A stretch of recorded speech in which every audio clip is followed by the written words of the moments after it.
Club Champion will be opening in Ramsey next month, marking the company's 7th location in New Jersey. The golf studio comes with all the top name brands and even allows you to fine-tune your game through next-level technology. Joining me now is the founder of Club Champion, Nick Sherburne. Nick, thanks so much for coming on this morning. Thanks for having me. So let's go back to the beginning. As the founder, how did you come up with the idea for Club Champion? Well, it started as a consumer. It really did about 25 years ago. I know we put 2010 all over our website, but that was the year that we actually changed the name Club Champion. But I started a business in the late 90s, and as a consumer myself, I had gotten fit for golf clubs, my first set of ever golf clubs, and I went to my pro, and he did it. And I happened to be at Cog Hill. That's where I worked, and that was the pro that fit me.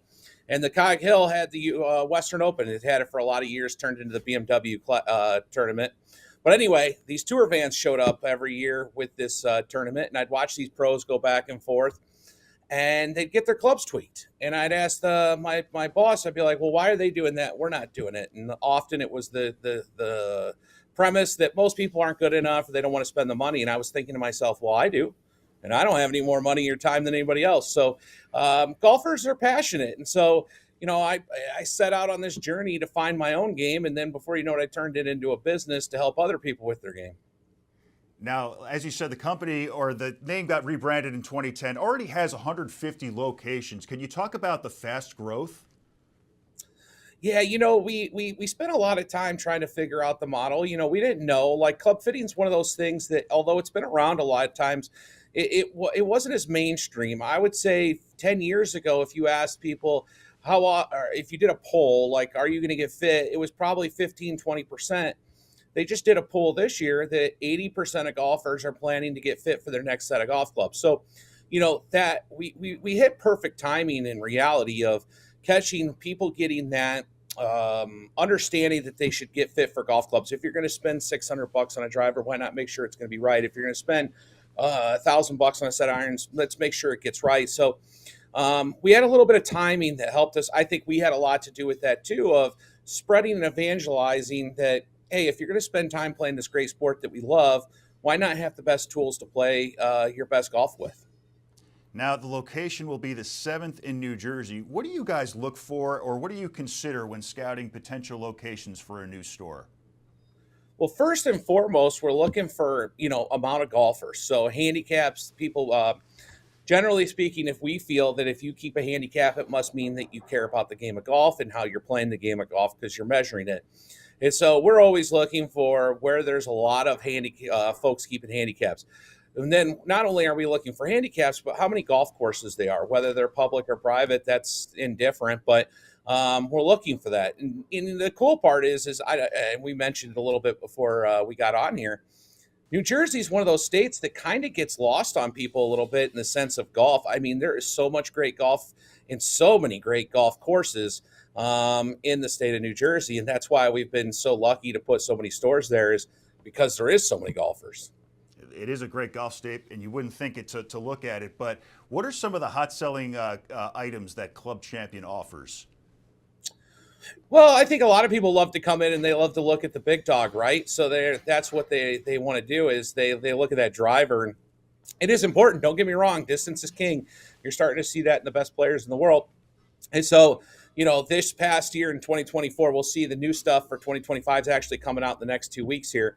But like last year, just to name a couple, you had very popular was the AI Smoke by Callaway, the Ping 430, the TaylorMade QI10. But there's a lot of good ones coming out this year. And then one of the fittings we do that I think is and I always like to talk about it, is a putter fitting. So you use a putter pretty much every hole, unless you chip in. And it's 40% of your game, and yet most people just go and buy a putter based on how it looks or feels. And there's so much more that goes to it. And so I always tell folks, I go, listen, if you're on the fence about club fitting, go get a putter fitting first. It's easy, it's simple, you don't have to spend a lot of money, and you instantly get to see the impact that club fitting can do for you. And so there's that. But we offer all kinds of fittings. We have every brand, every make, every model of golf clubs, and we take the time to truly customize you. I always say we don't sell brands, but we have all of them.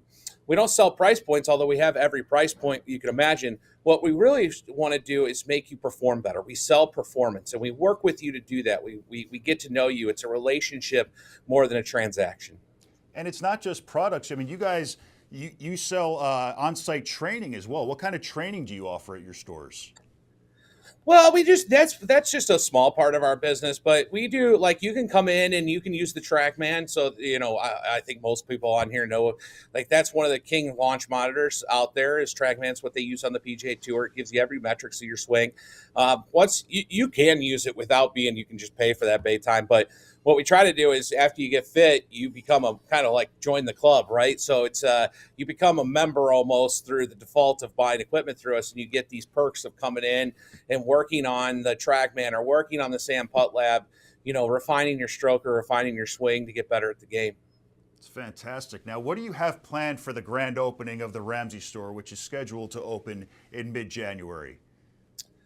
So we'll end up having some kind of event in the first couple of weeks. I'll be honest with you, I don't know it off the top of my head, but I know that we have a gentleman that's planning it that goes around and does it. But typically we do a lot of giveaways.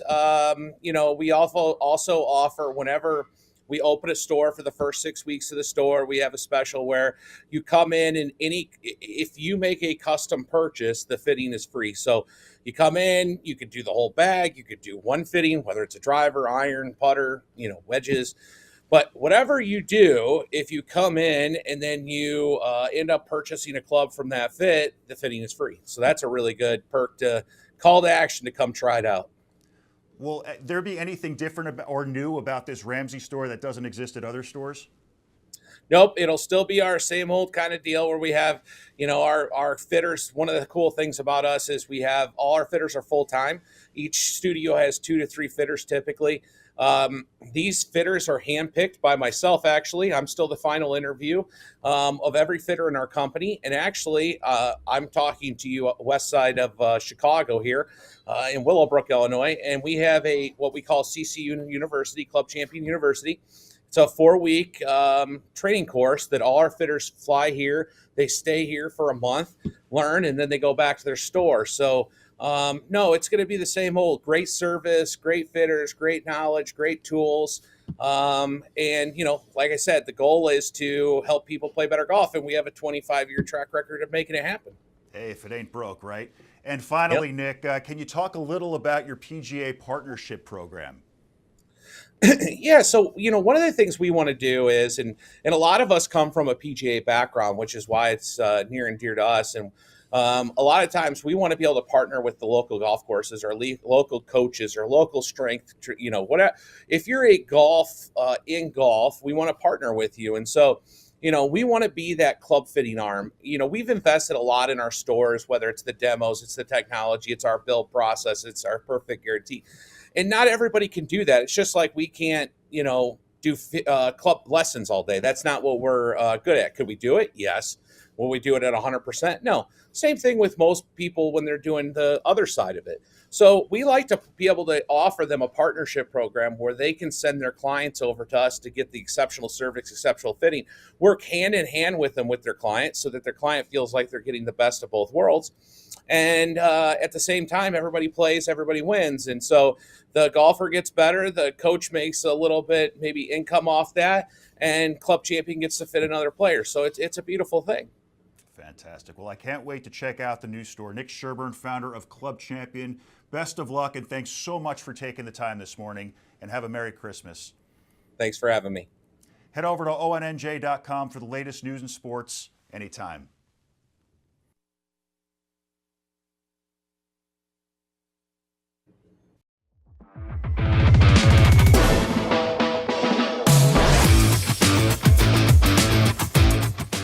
The Rutgers Scarlet Knights will be taking on the Kansas State Wildcats in the Rate Bowl in Phoenix, Arizona on December 26th. We're joined now by Geoff Magliocchetti for a preview of that matchup, as well as a look back on the Rutgers season and so much more. Geoff, Merry Christmas, and thanks for joining me this morning. I love the backdrop.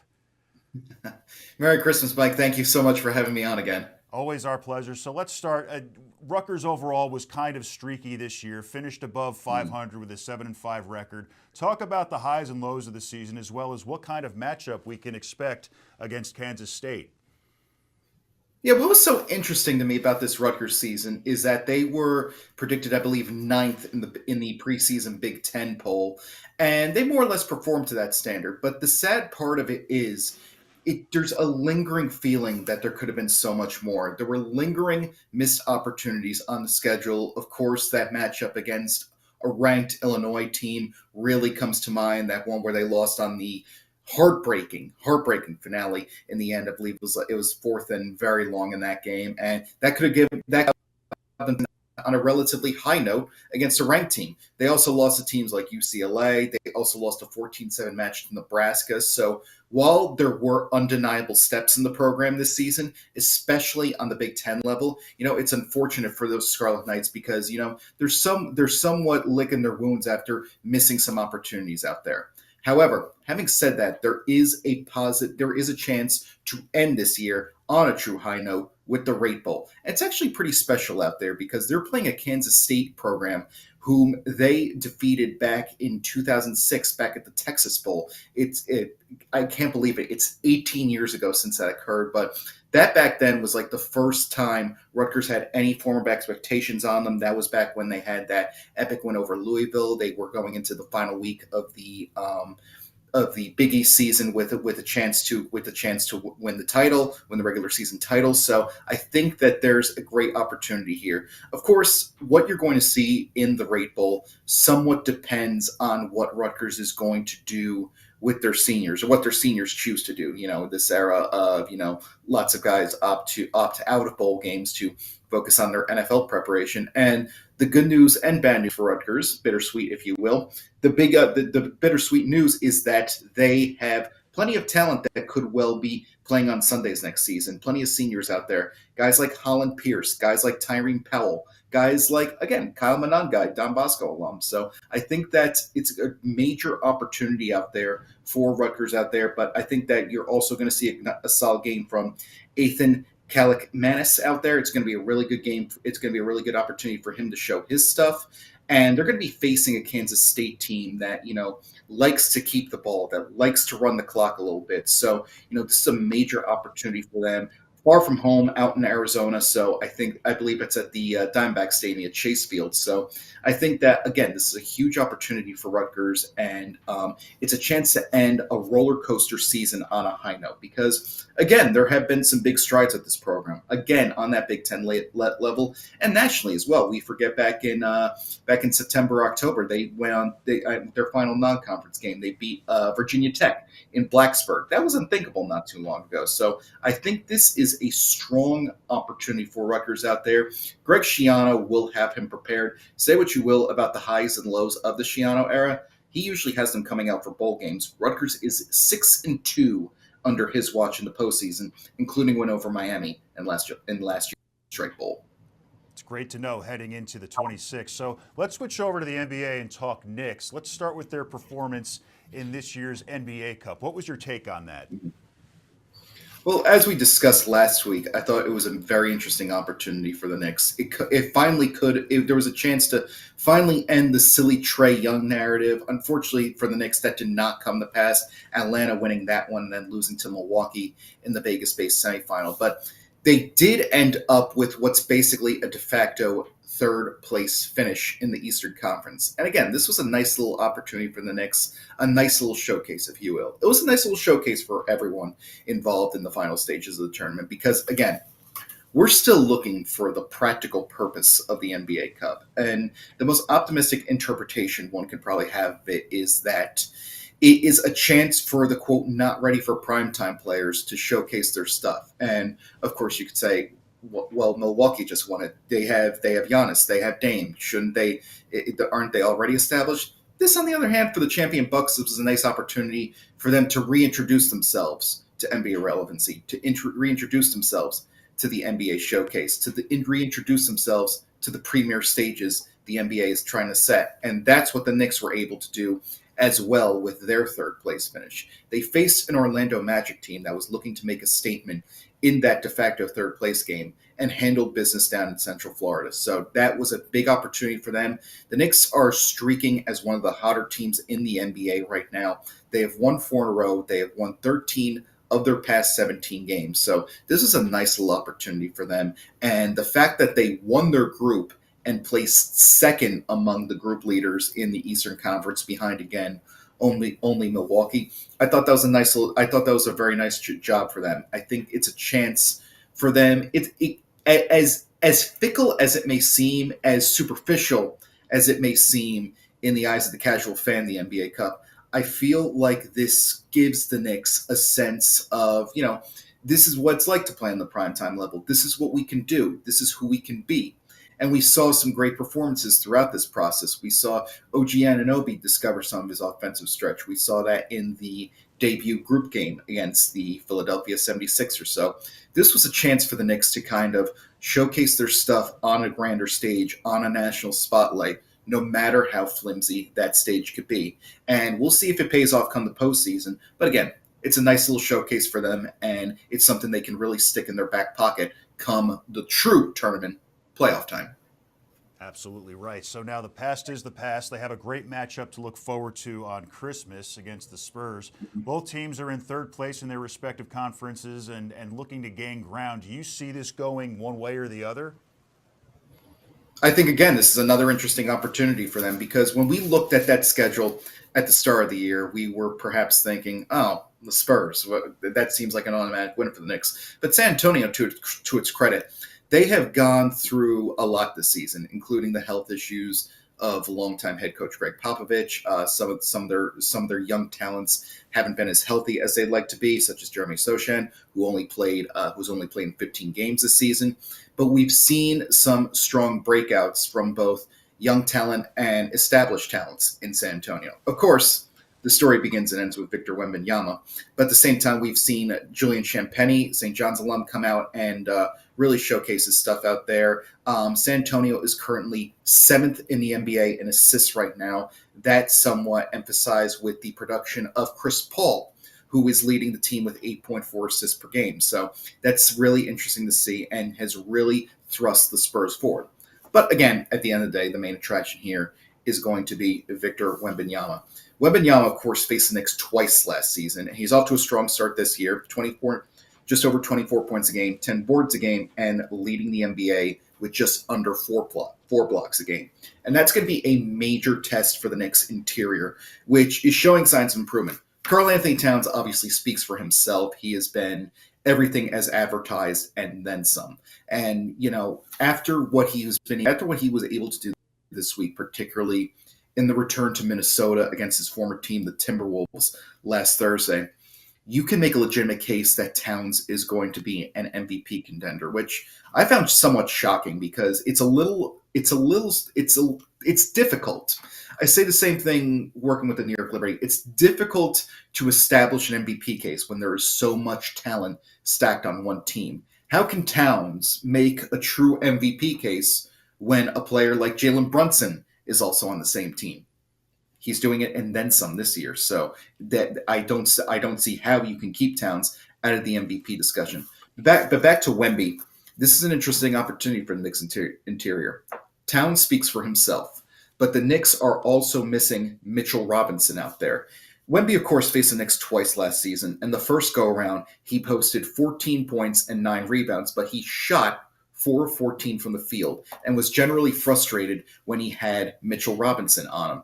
Robinson played the second time around, but that produced one of the better regular season games in NBA history in recent NBA memory last March. On March 29th, Wemby had a 40-point, 20-rebound performance to perfectly counter a 60-point effort from Jalen Brunson out in San Antonio. The Spurs win that game in overtime. The eliminated Spurs, mind you. So what a game that was. And San Antonio, to its credit, is now 15-13 on the year, way ahead of schedule than perhaps even the most optimistic Spurs fans were thinking this year. That places them 9th in the West, right in the thick of the play-in tournament race, but also places them a game behind the Los Angeles Lakers for the 6th and automatic playoff spot.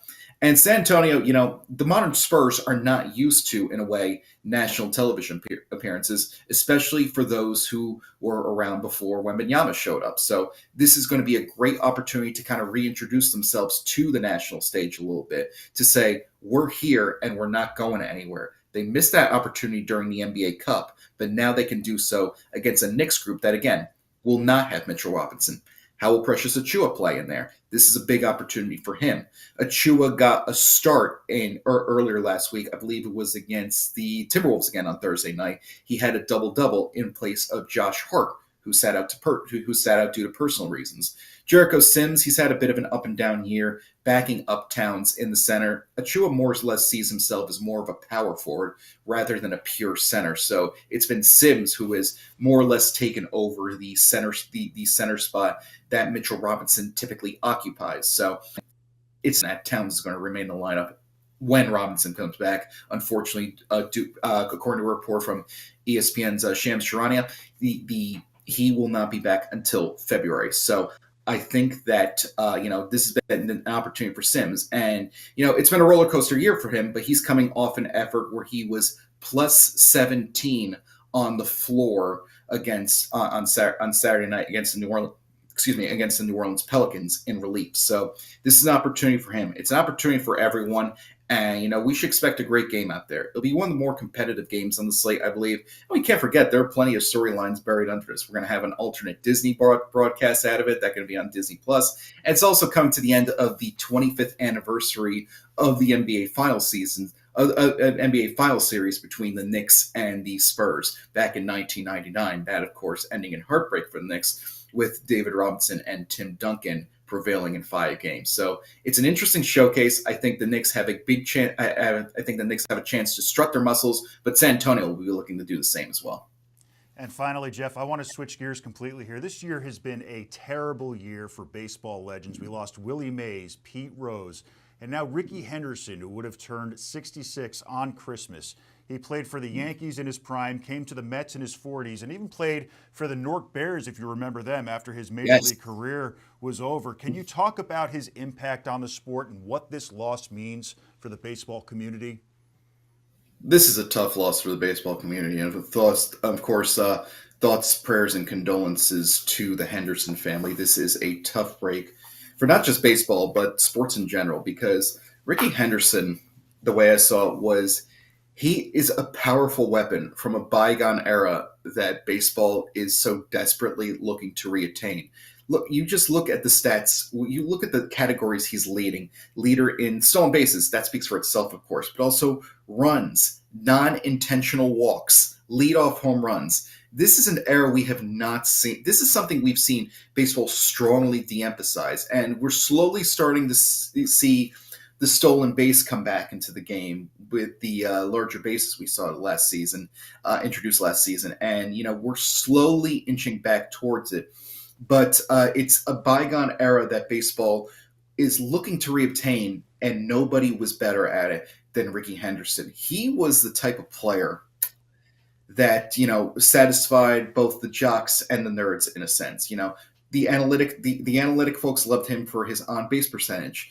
The perhaps casual baseball fan, but the more mainstream baseball fan, I should say, adored him for his power hitting and his personality out there. So this is a major loss for baseball as a whole. I think the famous statistician Bill James put it best when he said, if you split Rickey Henderson, you'd have 2 Hall of Famers. So I think this is a major loss for baseball, a major loss for America in general, and thoughts and prayers to the Henderson family. Rickey, we will miss you. Absolutely. Geoff Magliocchetti, great stuff as always. Thanks for taking the time, and a Merry Christmas to you and yours. Merry Christmas, Mike. Thank you so much for having me on. Appreciate your time and insight. Keep up the good work. Thanks, man. Head over to ONNJ.com for the latest news and sports anytime.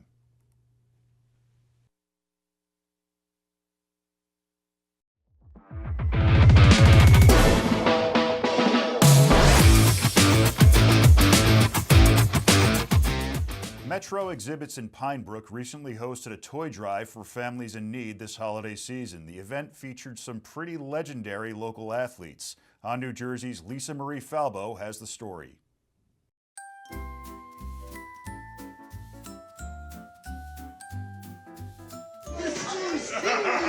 The best thing you can do is make a kid smile, make a kid happy, or do something that changes a child's life. So, I mean, hey, I'm willing to do that if we can do that.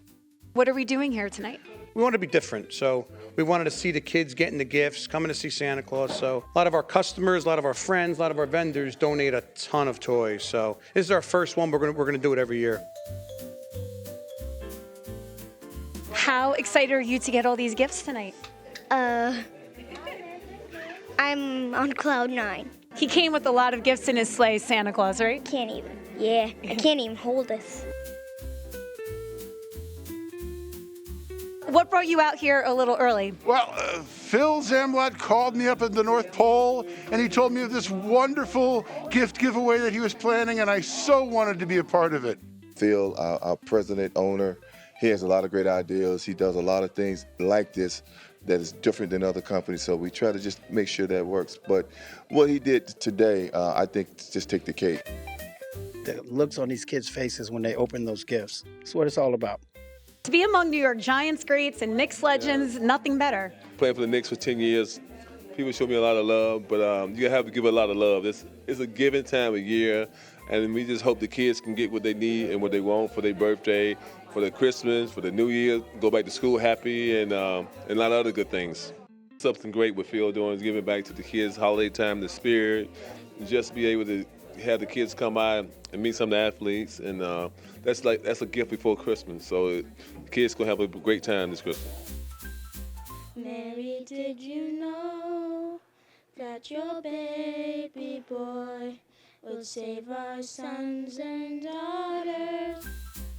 Today he outdid himself to create a Christmas atmosphere for kids who may not get anything for Christmas, but they got something today, and that's important. Because I remember when I was a kid, Mom didn't have a whole lot, so she gave us the best she could. But having someone like this or a company that thought that way, it means a lot to me. Get all the presents in.